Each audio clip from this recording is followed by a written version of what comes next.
افضل ما را بردن مدینه دعای عربه بخونی.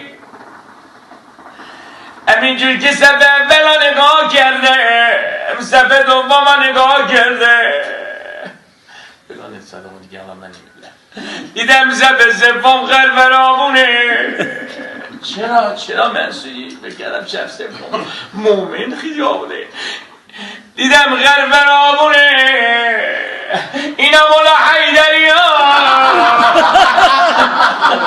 چرا یه ساعت میخوندم 1 میلیون میزده الهی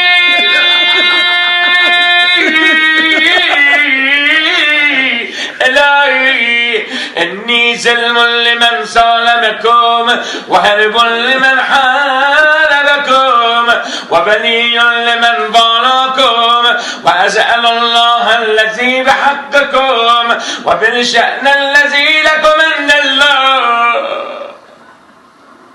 خدا لعنتتون کنه به نسبانیان. چرا انقدر دروغ میگی؟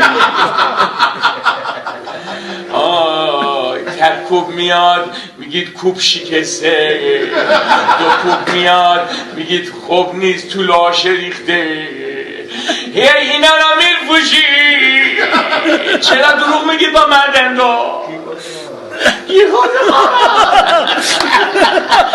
چرا خوریم بیاید فقط ریا خوریم بارا کی مخوای انقذ جمع میکنی افهمی افتی همینطور با این قلیون تو کونتون میکنم.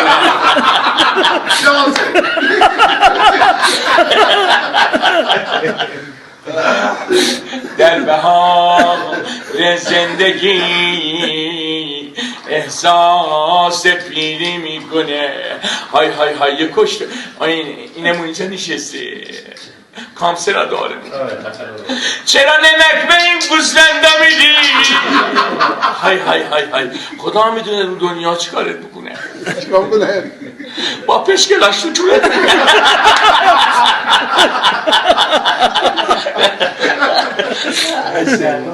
خدایا ما رو بلخشو بیام خدا نکنه خدا خواهر دا بگاه خدا برنه دیگه کمه دن از این دنیا نبه آره فقط بیامولی اون دنیا مشکه بینی